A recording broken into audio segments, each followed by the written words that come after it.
Pejamu adalah organisme yang menjadi tempat hidup atau persinggahan penyakit. Dalam biologi, pejamu juga disebut inang.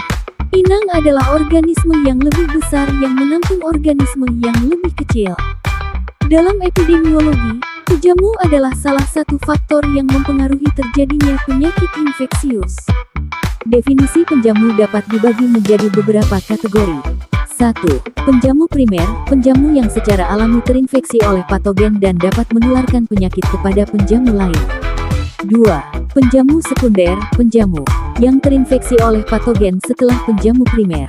3. Penjamu reservoir, penjamu yang dapat menyimpan patogen dan menularkannya kepada penjamu lain, bahkan jika gejala penyakit tidak muncul. Jenis penjamu. 1.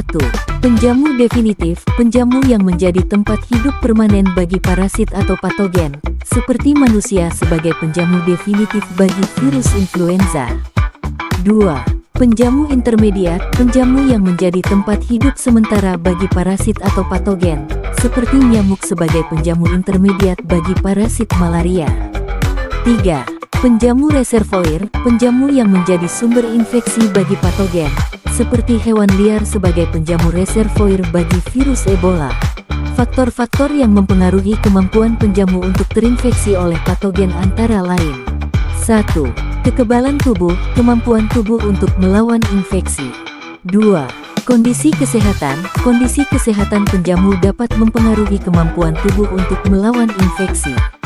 3. Usia penjamu dapat mempengaruhi kemampuan tubuh untuk melawan infeksi. 4. Nutrisi, kondisi nutrisi penjamu dapat mempengaruhi kemampuan tubuh untuk melawan infeksi. Mikroorganisme atau agen mikroba adalah organisme yang sangat kecil dan umumnya tidak dapat dilihat dengan mata telanjang. Mereka terdiri dari berbagai jenis, termasuk bakteri, virus, jamur, alga mikroskopis, dan protozoa.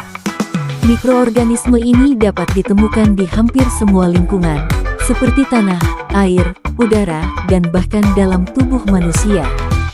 Secara umum, mikroorganisme dapat dibagi menjadi beberapa kategori utama berdasarkan struktur dan cara hidup mereka. 1. Bakteri, organisme uniseluler yang dapat hidup di berbagai lingkungan, dari yang sangat ekstrim hingga tubuh manusia.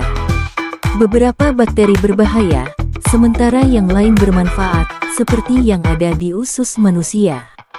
2. Virus, agen infeksi yang sangat kecil dan hanya dapat berkembang biak di dalam sel inang. Virus menyebabkan banyak penyakit pada manusia, hewan, dan tumbuhan. 3. Jamur, termasuk dalam kelompok mikroorganisme yang dapat berupa uniseluler, seperti ragi, atau multiseluler, seperti jamur. Beberapa jamur berperan dalam pembusukan atau infeksi. 4. Protozoa, mikroorganisme bersel tunggal yang dapat hidup bebas atau sebagai parasit. Mereka sering ditemukan di air dan tanah. 5. Alga mikroskopis, organisme fotosintetik yang dapat ditemukan di air dan memiliki peran penting dalam produksi oksigen dan penyediaan bahan pangan untuk ekosistem akuatik. Jenis-jenis mikroorganisme. Peran mikroorganisme pejamu. Jenis mikroorganisme pejamu. 1. Manusia, sebagai pejamu, manusia memiliki mikrobiota yang beragam, termasuk bakteri, jamur, dan virus yang hidup di dalam dan di permukaan tubuh. 2. Hewan, seperti ruminansia misalnya, sapi, memiliki mikroorganisme di dalam sistem pencernaan mereka yang membantu dalam proses pencernaan. 3. Tumbuhan juga dapat menjadi pejamu bagi mikroba, seperti jamur mikoriza yang membantu penyerapan nutrisi. Peran mikroorganisme pejamu.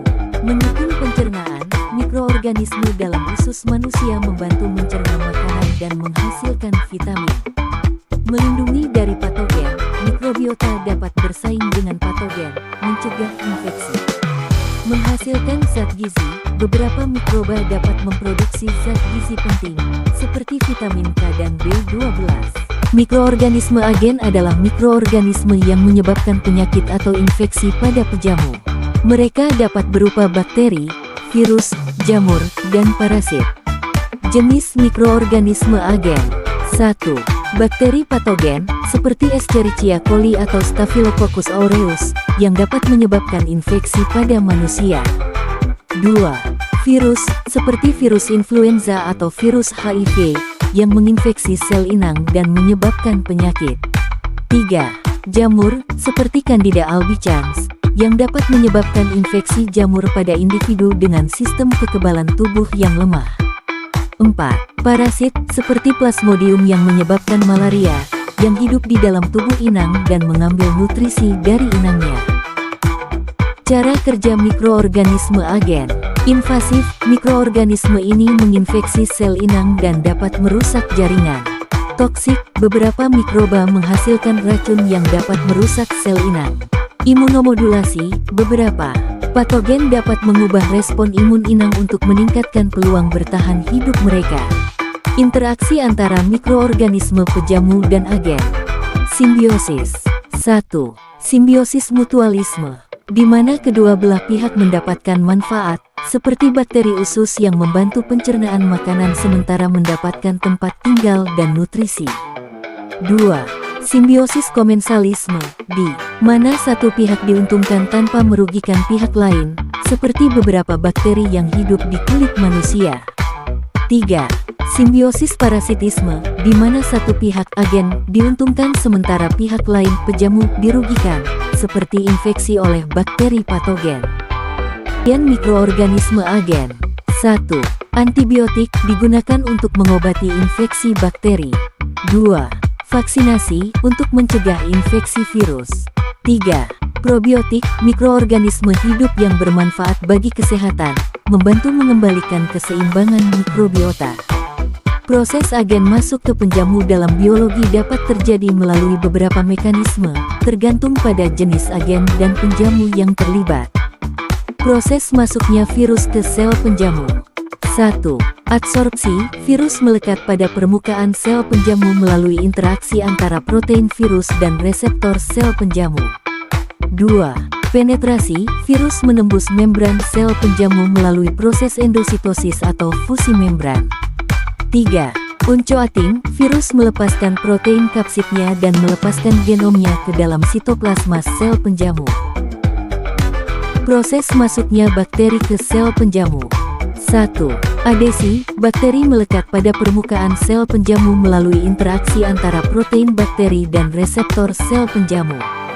2. Invasi, bakteri menembus membran sel penjamu melalui proses endositosis atau menggunakan struktur seperti flagela atau pilus.